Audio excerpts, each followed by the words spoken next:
Boa noite, senhora. Boa noite, senhor.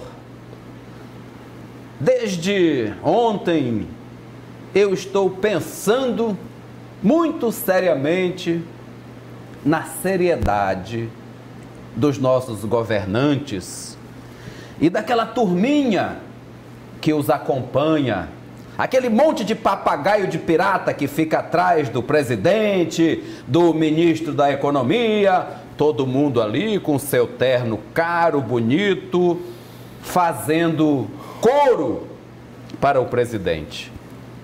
E enquanto o ministro da Educação sai torpedeando os reitores, os professores, os estudantes das universidades brasileiras, dizendo que são moleques, agitadores, nudistas. Aí, o que acontece? No avião da comitiva presidencial, pegaram um sujeito com uma mala com 39 quilos de cocaína. O senhor e a senhora sabem quanto custa 39 quilos de cocaína daquela purinha que foi pega na Europa? Custa mais de 20 milhões de reais. Eu fui pesquisar hoje para contar isso para o senhor e para a senhora.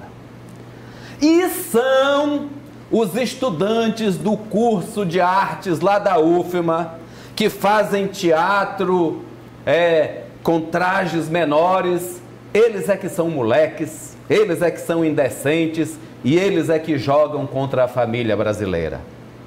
O que a senhora acha? O senhor já viu? Eu tenho certeza que o senhor e a senhora têm um filho na UFMA, na UEMA, ou no SEUMA, ou no IEMA, que está lá estudando. Quantas histórias verdadeiras e comprovadas o senhor já viu de badernas indecentes nos nossos centros de estudo?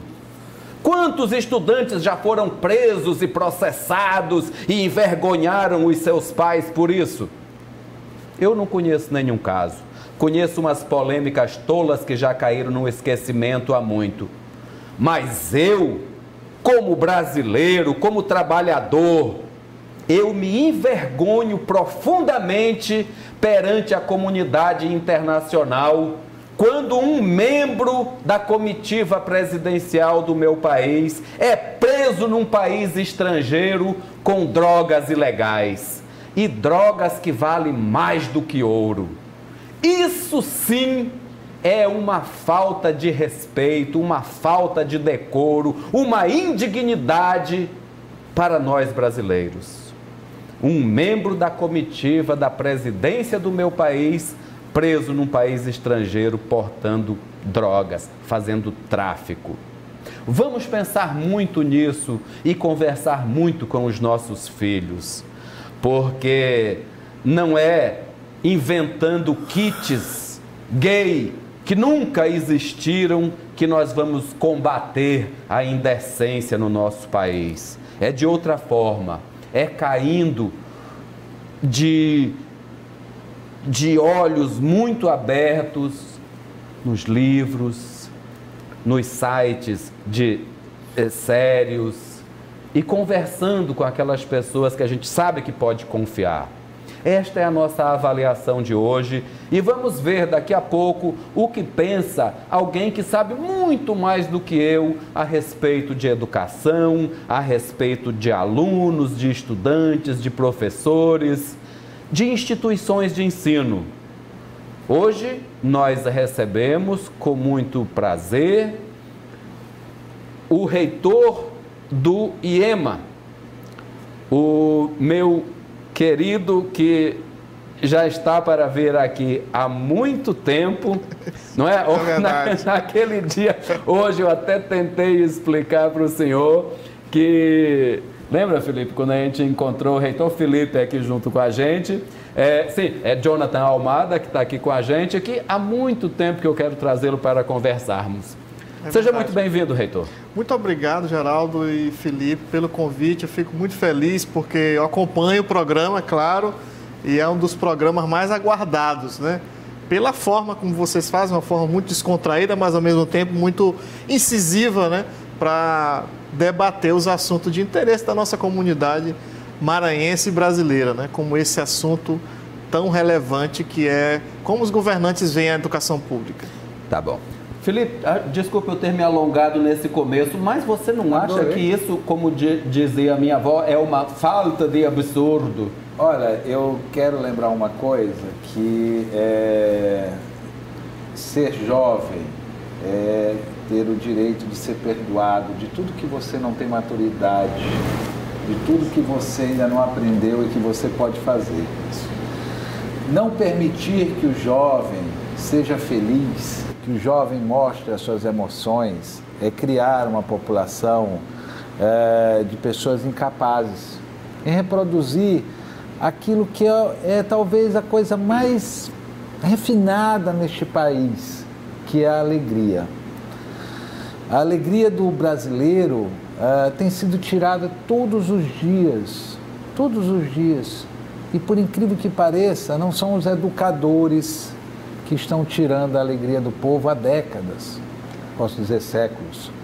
Quem tira são os políticos, são os pseudos gestores, principalmente da educação brasileira, né, que estão destruindo gerações em cima de gerações.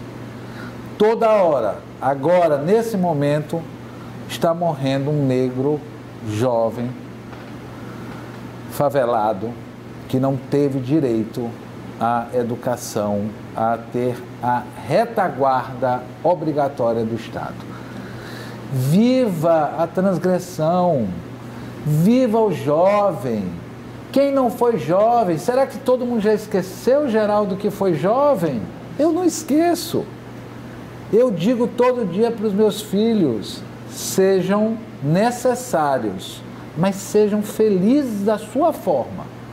Aí está resolvido, está equacionado a relação entre a população e a juventude. Belíssimas palavras, Felipe, belíssimas. Até me emocionei e me lembrei de um poema de Augusto dos Anjos, quando você falou da felicidade. Vou trazer esse trecho para vocês em alguma oportunidade. Reitor, o senhor, como jovem, porque o senhor é um jovem gestor, reitor de uma instituição, o senhor se sente ofendido quando fazem esse tipo de imputação aos estudantes e aos gestores e aos educadores? Eu fico pessoalmente muito revoltado e irritado, porque é uma contradição em si. Primeiro porque ser jovem e ser rebelde é algo necessário e que faz parte da existência, né? Porque a geração mais jovem, ela tem por natureza o desejo de suplantar a geração anterior. Então daí é o dever. Aí tem um conflito. Claro, aí com o tempo eles vão amadurecendo, faz parte, né? Mas os governantes não compreenderem o seu papel, que é o de prover um serviço de qualidade na educação pública, não porque eles devem ou eles podem querer fazer, mas porque é um dever do Estado. Eles estão, naquele momento, como governantes, mas outros virão no lugar deles. A prover o serviço de educação está ligado, quando surgiu a educação no mundo, está ligado à defesa da soberania, à integridade territorial, à transmissão do conhecimento acumulado nas gerações anteriores, a garantir que você tenha uma unidade linguística, ou pelo menos o respeito às diferentes identidades linguísticas. Então, você não compreender isso e achar que a educação é aquilo que você pensa da sua cabeça para aquele momento, realmente é decepcionante, ao meu ver, sobretudo considerando o déficit educacional brasileiro, que é histórico.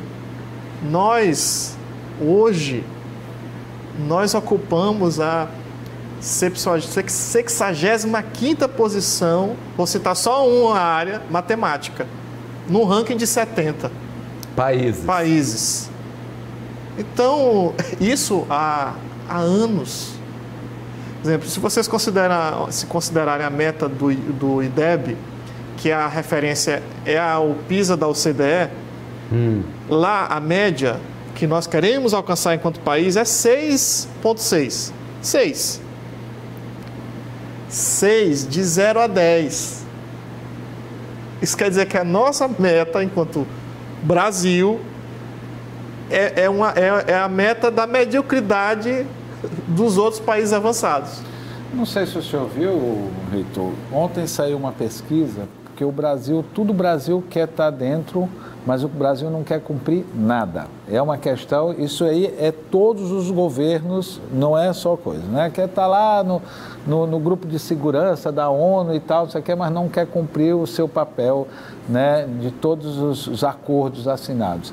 E ontem saiu uma pesquisa, porque o Brasil está reivindicando de estar dentro desse grupo, né, de educação e tudo mais, que os países principais do G20 compõem, que entendem a educação como a caneta básica de qualquer desenvolvimento. Nós estamos per capitamente, só para o senhor ter uma ideia, não sei se o senhor teve acesso, $6.000 abaixo de qualquer índice que possa ter. Não é dos grandes países, é abaixo dos índices dos países mais pobres. Nós ainda estamos 6.000 abaixo. Veja, nós gastamos $1.000 e poucos por estudante a nível médio, $1.000 e poucos. O que é isso? Isso não é dinheiro. R$4.000 é a média que se gasta no Brasil com um estudante de nível médio anual. E Felipe, essa tua colocação é extremamente importante, porque o Brasil hoje debate o Fundeb, se vai continuar ou não esse fundo que foi estratégico para a educação chegar nesse ponto hoje, claro, que ainda não é bom. Claro. Ainda não é bom. Mas em alguns países, eu estava analisando dados de financiamento, a diferença é tão brutal, eu fiquei até com vergonha, eu estava olhando, acho que o dado da Alemanha, e você falou 6.000, 4.000. $6.000. Eu fiz $6.000 abaixo. Média dos países mais pobres. Eu fiz uma conversão. G20. Eu fiz a conversão do dólar para o real e eu encontrei um valor de 34.000 por aluno ano só na educação profissional. De R$4.000 para R$34.000 é uma diferença, sim, é claro, que não é só o dinheiro, não é só ter o recurso público, precisa gestão profissional, precisa blindagem de clientelismo, precisa acompanhar e monitorar indicadores, precisa cobrar resultados, precisa comemorar os resultados e valorizar as conquistas.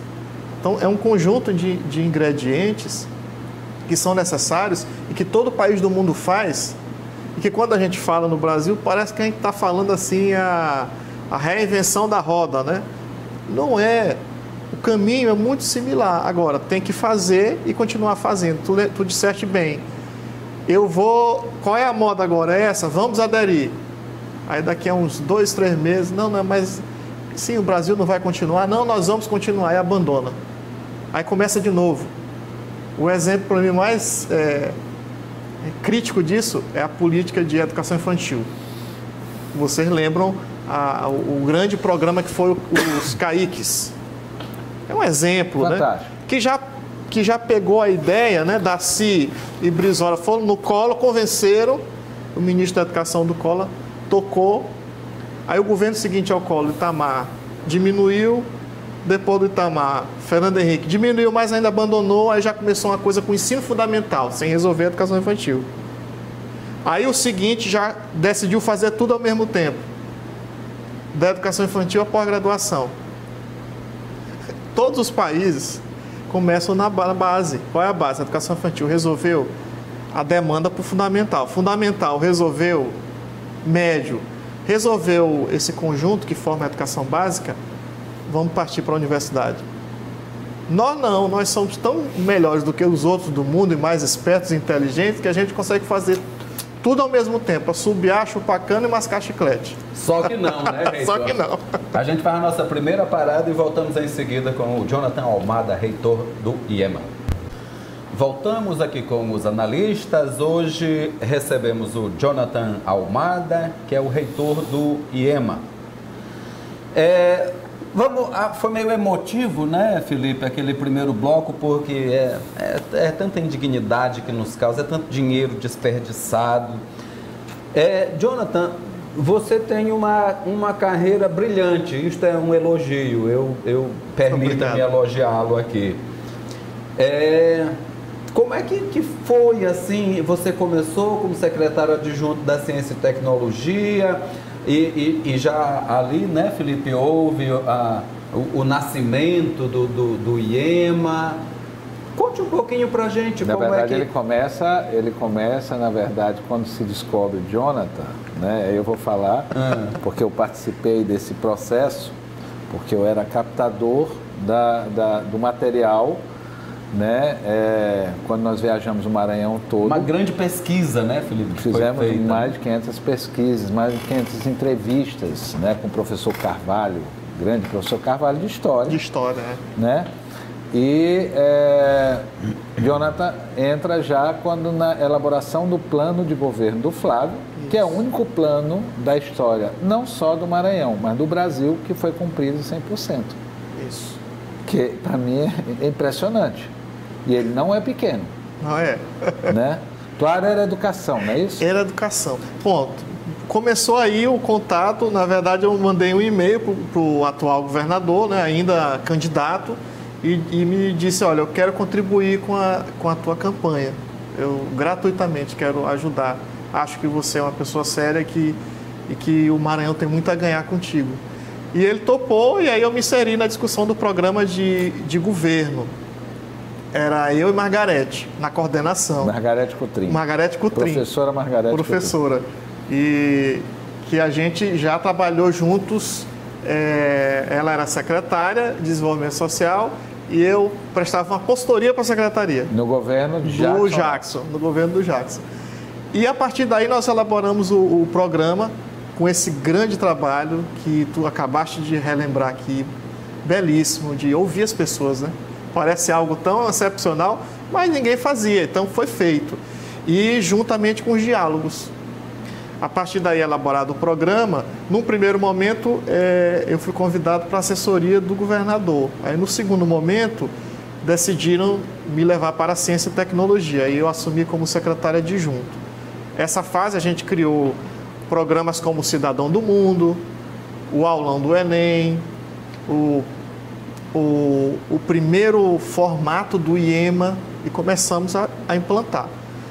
Quem cria, desculpa, até para saber, quem cria o IEMA, na verdade? Quem foi o Flávio que provocou vocês? Porque ele é um provocador nato. Ele é nato.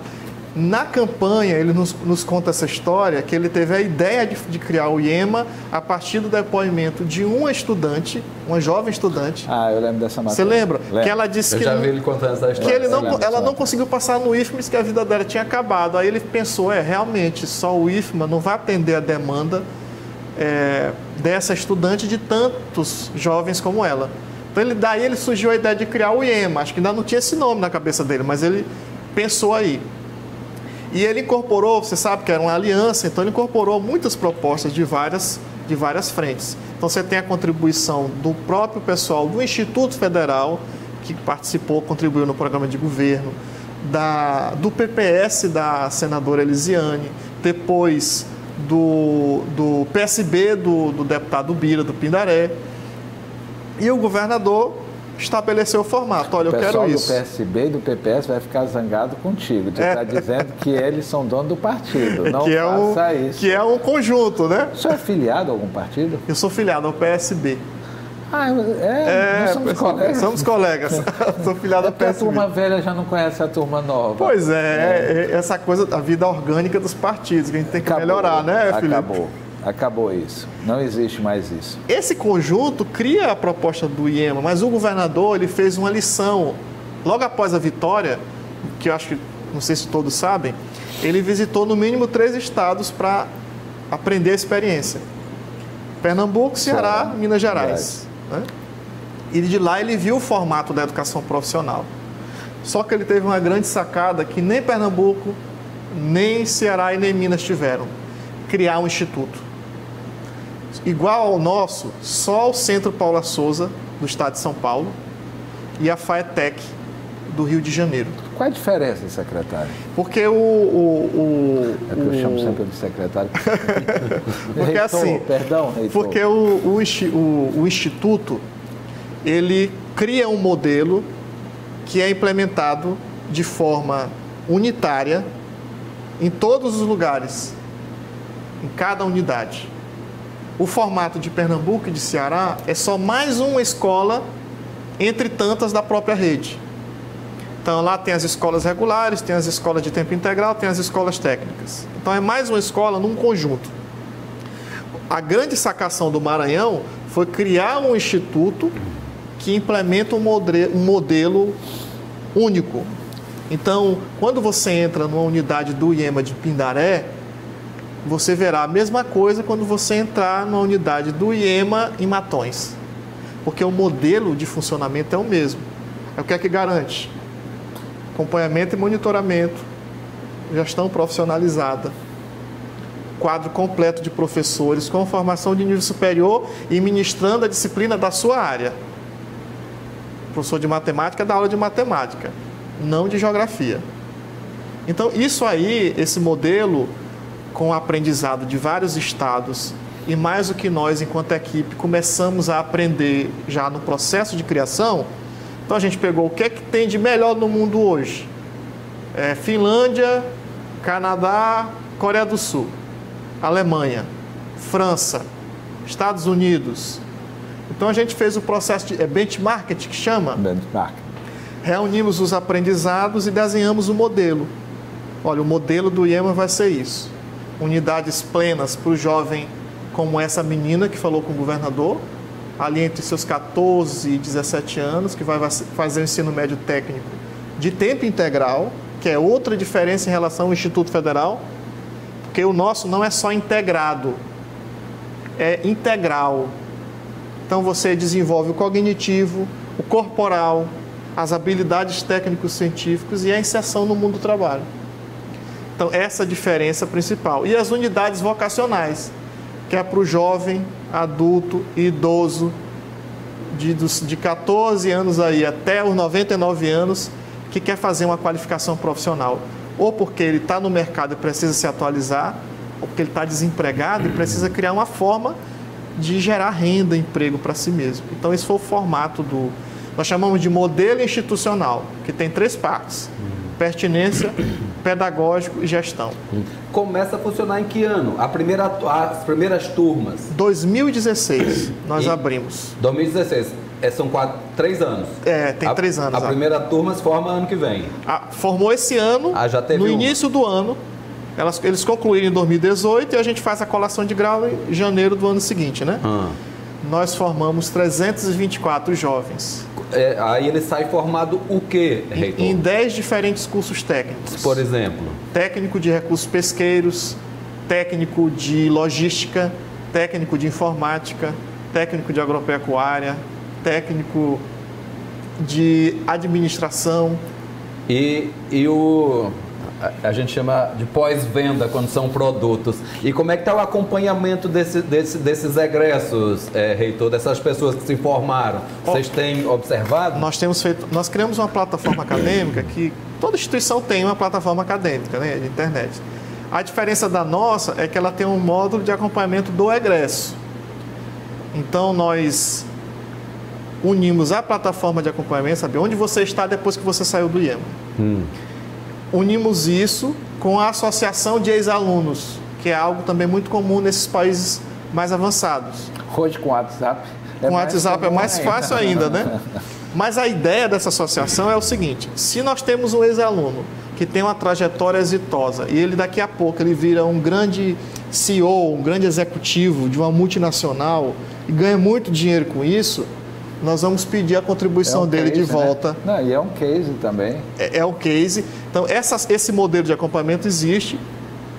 Hoje eu recebi uma notícia, né, enquanto eu caminhava para o programa, de 45 de uma unidade, nós concluímos agora, 45 que estão em universidade. Tanto públicas quanto particulares. Desses 345? Só dessa unidade. Dessa unidade. Já são 120 desses 324 que concluíram, que estão na universidade. Agora eu tenho um jovem em empresa, como técnico, trabalhando, coordenando a logística de uma empresa em São Luís. Nós temos técnicos ministrando aula de robótica educacional, porque a gente se tornou referência nisso. Então, escolas particulares contrataram nossos egressos para ministrar a aula de robótica. E assim, muitos cases. A gente está fazendo uma sistematização, que é meu projeto para quando deixar o governo, apresentar no meu livro de memória do governo, né? Do que eu vivi, do que eu aprendi, do que foi realizado e tal. Vamos fazer, Felipe, nossa paradinha, depois você manda bala. A gente volta já já. Voltamos aqui com os analistas. Hoje recebemos o reitor do IEMA, o professor Jonathan Almada. Professor, já falamos desses egressos, desses formados. Nós estamos falando de quantas unidades e como elas funcionam e quantas pessoas elas estão atendendo nesse momento? Olha, hoje nós somos 26 unidades. Em todo o Maranhão? Em todo o Maranhão. Nós estamos presentes de 16 das 18 regionais de educação, da Secretaria de Educação. Nas 13 unidades plenas, nós temos 4.275 estudantes. O que é uma unidade plena, reitor? A unidade plena é onde nós oferecemos ensino médio técnico de tempo integral. A pessoa tira junto com o ensino médio, ele vira um técnico específico em alguma coisa. Isso. Certo. Ele entra às 7 da manhã, sai às 17. 3 refeições por dia, quadro completo. Que retaguarda, hein? Então, uma formação muito forte, muito firme, né? E outras 3 unidades vocacionais. Que aí é para o público jovem, adulto, idoso, que quer qualificar-se profissionalmente. Ah, entendi. Por exemplo, no curso de cerveja artesanal. Não sei se vocês gostam. Citação maravilhosa, podemos visitar? Eu quero convidar vocês. Vai ser dia 4 de julho, reitor, a degustação. Não convide 2 alemão para tomar cerveja. Não tem ideia onde está metendo. Mas é isso. Então, esse é o público. E este universo são quantas pessoas atendidas? Olha, até dezembro de 2018, nós qualificamos 26 mil pessoas. Louco. Neste semestre, nós temos 2.135 matriculados fazendo curso. Porque o ciclo conclui agora em julho. Aí nós vamos ter 26 mil mais 2 mil. A meta é chegar a 30 mil maranhenses até o fim do ano. Só a última, Felipe. Não, só para fechar esse ciclo bem aqui. O que estes números representam no número geral de estudantes que nós temos, talvez até de jovens maranhenses em idade escolar? E esse é um projeto que não é de curto prazo. Todo mundo que sabe, eu não sou especialista em educação, mas eu sei que o processo educacional não é de curto prazo. Depois que... Quando que nós vamos sentir os efeitos? Eu vou chamar de revolução, porque é belíssimo essa história mesmo de você manter o jovem na escola, que é tudo que o jovem precisa. Tudo. Então, reitor, qual é o efeito disso e a representação? Olha, um efeito já mais de curto prazo que a gente observa, e vocês mais do que ninguém acompanham, pela primeira vez o Maranhão está presente nos rankings de Olimpíadas do Conhecimento. Então, só de estudantes do IEMA, desses 4.000 e tantos que eu mencionei para vocês, quase a metade deles são medalhistas em Olimpíadas, ou nacionais ou internacionais, em áreas como matemática. Que é uma das nossas grandes deficiências. 96,8% dos estudantes que concluem o terceiro ano do médio saem sem saber matemática. 96,8%. Vamos mudar isso, será? Vamos mudar. Aí qual o impacto de médio prazo, né? Que eu observo. Hoje a gente já representa 10% da oferta total do Maranhão em educação profissional. Isso, era essa a minha pergunta, 10%. Hoje, 10%. Como meta do programa de governo deste mandato do governador Flávio Dino, é chegar a 100. 100%? 100 unidades do IEMA. Então, nós devemos 100 unidades, entre vocacionais e plenas. Já são 26, 17 estão em construção. Então, tem aí mais esse espaço. Eu acredito que nós podemos chegar a de 20% a 30% da oferta em educação profissional no Maranhão. O que acho que já seria, porque aí fora isso nós temos os IFMA, Sistema S, o Sistema S, escolas privadas, Senai. Isso. Maravilha. Só para nós termos uma dimensão, né? Vamos fazer um mix aqui, que aí em valores financeiros, o que já foi investido, o que é a previsão do governo do estado dentro dessa crise absoluta, né, em que a educação foi eleita no Brasil, né, como a responsável pelos gastos indevidos, né, com esse governo equivocado, né? O que hoje, até hoje, no primeiro mandato e para o segundo mandato está investido? E eu queria fazer uma perguntinha. Quanto ganha um professor do IEMA? É igual um professor da rede? É top no Brasil também? Sim, vamos lá. É importante nós colocarmos isso. Boa pergunta. Hoje, esse programa de 17 obras em andamento representa 250 milhões de investimento. Em parte, BNDES, em parte, Tesouro Estadual. Então, esse é um montante de investimento na construção. Não, mas no equilíbrio da porcentagem, onde é que entra o BNDES? 50, 40, 30? Não, o BNDES aí, desses 250 milhões, é 80%, 90%. O Tesouro Estadual está aumentando cada vez mais com as novas unidades. Assim que decide nova unidade, porque essas do BNDES já estão definidas. As novas é Tesouro Estadual. Então, é um recurso muito expressivo. E o professor? O professor do IEMA, além do salário que ele já recebe, que é o do maior do Brasil, ele é da rede estadual, tá. 40 horas, e as nossas 40 horas é de segunda a sexta, de manhã e de tarde.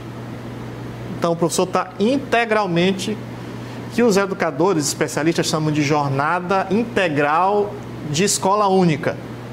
Ele só trabalha conosco. Então, ele está imerso ali. Ele recebe ainda uma gratificação de 25%, que é uma gratificação não só para os professores do IEMA, também para os professores que estão nas escolas de tempo integral da Secretaria de Educação. Eles, além desse salário, que é o maior do Brasil, mais 25%. Quantos professores o IEMA tem no geral, professor? Olha, nós temos 328 da Base Nacional Comum, que a gente chama, efetivos. Certo, concursados. E nós temos, além desses, 120, isso varia para cada semestre, são professores da base técnica. Então, por que varia? Porque, por exemplo, um curso de mineração, eu necessito de uma disciplina que o engenheiro de Minas, né, esse profissional, ministra. Esse engenheiro de Minas, hoje, por exemplo, eu tenho gente do Amapá, do Tocantins, de Pernambuco, de São Paulo. É como se fosse um professor visitante. É um visitante. Ele ministra aquele conteúdo, pode ficar até 2 anos conosco, e aí vem outro, porque é dinâmico. Aí o outro conteúdo... Então, nós temos pessoas altamente qualificadas, nós temos professores doutores de todo o Brasil, ministrando aula em um curso técnico no interior do Maranhão. Me preocupa muito, reitor, porque é muito claro para todos os jornalistas de São Paulo, de Minas, de Brasília, que o Maranhão está eleito pelo governo Bolsonaro como o primeiro estado que vai ser feito todos os cortes. E nós estamos vendo essa guerra absurda que um presidente demite um presidente de um banco como o BNDES porque o cara disse para ele que não tinha o que investigar, né, do governo Lula. Vocês têm esse receio de haver esse corte, né? Porque do jeito que está a coisa maluca aí, né? Que o cara está tão desequilibrado que ele faz o que ele quer. Ele está brincando todos os dias com o Congresso Nacional e com o Supremo Tribunal Federal discutindo a constitucionalidade, as regras mais básicas de encaminhamento de decretos, de projetos, de propostas. É simplesmente gritante. Imagina o staff que ele não tem em volta de juristas, um presidente da República, que dizem o tempo todo para ele que ele não pode fazer aquilo, reeditando aquilo que as pessoas não aprovaram como menino mimado. Será que o Maranhão vai ser penalizado por essa política? Porque nós sabemos que o governador tem as posições dele e não esconde para ninguém, muito menos para o Bolsonaro. Né? O que é raro na política, né? Pois é, e muita gente acha errado. Quer dizer, o governador tem que ser um baba-ovo de um presidente. Onde é que está a questão da relação de limites entre o Estado, né, os poderes? Qual é a linha de defesa lá? Se isso há esse medo? Olha, receio profundo, não. Por quê? Porque existe um conjunto de programas e políticas e ações que independem da vontade do presidente, até este momento. Até este momento, porque o governo Bolsonaro me parece o reino do improviso, né? Me parece um governo muito improvisador. O que para a educação é terrível, porque quem trabalha na educação sabe que 7 horas da manhã, de amanhã, a escola tem que abrir. Todos os dias, úteis. Então, não tem conversa. De janeiro a janeiro, nós temos que abrir a escola ou a universidade. Mas os programas, por exemplo, PDDE, que é um programa ligado ao FNDE, do Ministério da Educação, isso continua funcionando. É uma lei. Só se eles mandar uma lei extinguindo o programa. Então, nós recebemos esse recurso, as nossas unidades recebem esse recurso.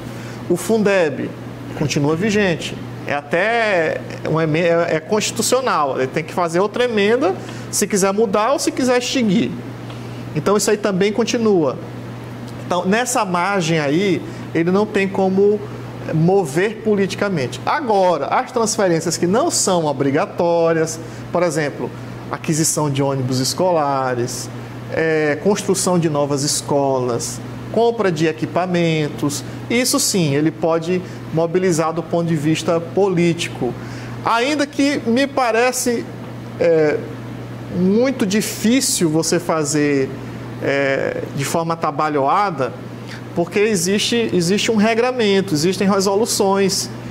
Dependendo do que você não cumpre, você pode sofrer improbidade administrativa. Mesmo você sendo presidente, sendo ministro, Deus. Ele é um Deus. Porque nós não podemos, graças a Deus, nós não podemos brincar de Deus no governo. Isso aí me fez lembrar que para suprir isso aí nós precisamos de uma grande bancada muito favorável ao Maranhão para ajudar nisso. Na cabeça do presidente, nós bancada, né? Ou para bater a cabeça dele. Temos lá garantidos dois senadores, né? Poderíamos ter três. Está demais. Mas vamos avaliar isso bem aqui no Bloqueia ou Compartilha.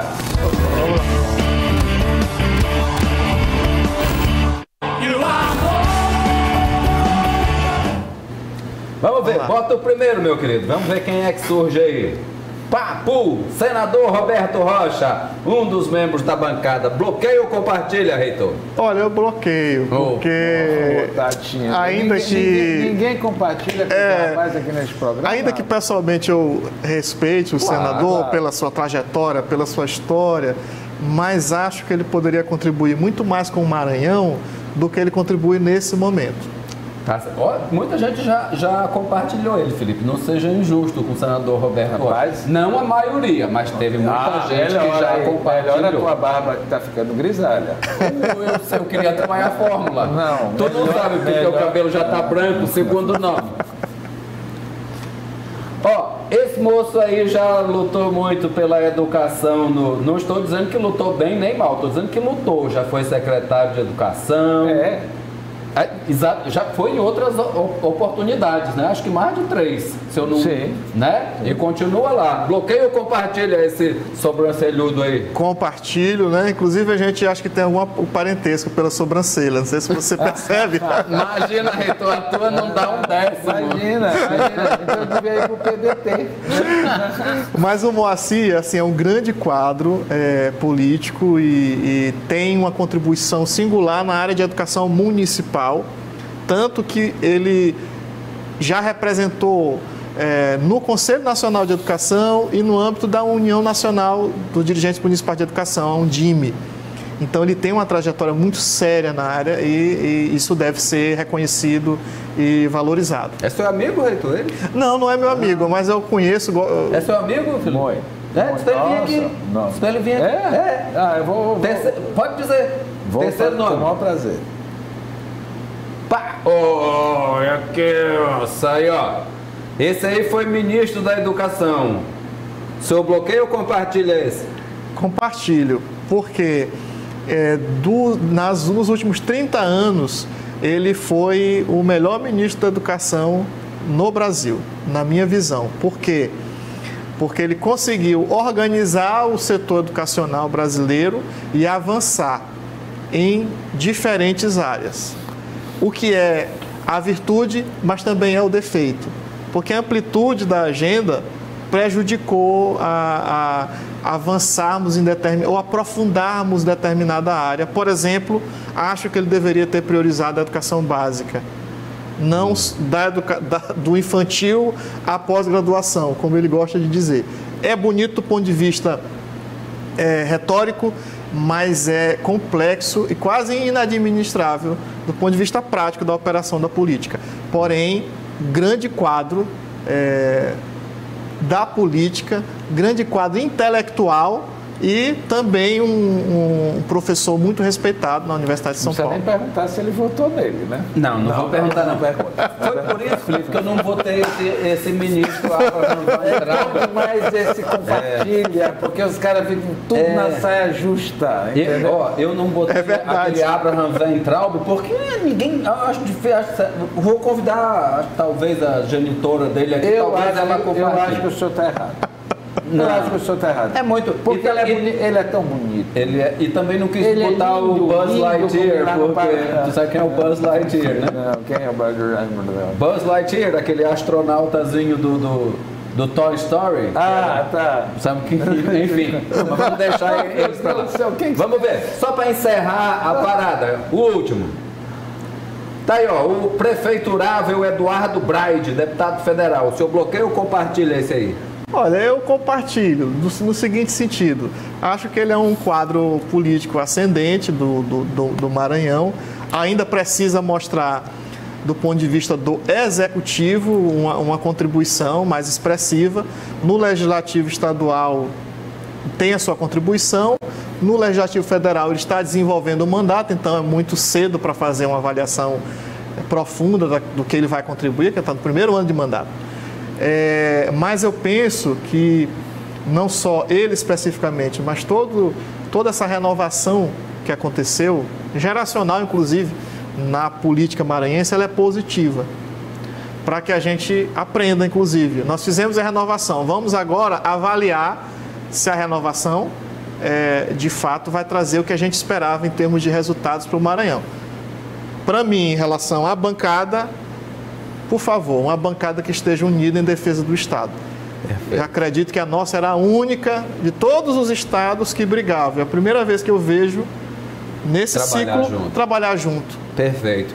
O nosso tempo já estourou, Felipe, mas eu vou lhe fazer uma pergunta para o senhor responder rapidinho. Tá bom. Eu soube que o senhor esteve visitando uma pessoa que eu admiro muito, que é o José Mujica, o ex-presidente do Uruguai. Sim, sério? E eu soube que o senhor ficou muito impressionado com ele. Rapidinho, conta pra gente como é que foi isso, reitor. Olha, nós fizemos um contato com a Secretaria do Senado. Ele nos recebeu em um salão do Senado, em audiência particular. Aqui no Brasil? Não. No Uruguai? No Uruguai, em Montevidéu. Isso. Porque eu fui firmar uns acordos de cooperação E aí ele teve agenda para me receber. Achei que não iria me receber porque, como personalidade, né, é muito demandado. Me recebeu num salão dentro do Senado do Uruguai e conversou quase uma hora. Eu contei para ele o que acontecia no Maranhão, o que é que o governador Flávio Dino estava fazendo aqui, as minhas preocupações com o Brasil, e o que a gente poderia fazer para enfrentar e superar esses desafios. E ele falou de todo o trabalho que ele fez no Uruguai, da Universidade Tecnológica que ele criou, da escola agrícola que ele trabalha. Hoje é um dos trabalhos dele, ele criou uma escola e cuida dessa escola. Recebe inclusive refugiados, nós acompanhamos, né? E estão nessa escola com ele. E uma pessoa despojada.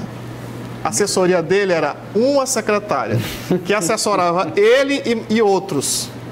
E o Fusca que ele andava estava na porta do Senado, porque eu passei lá e olhei.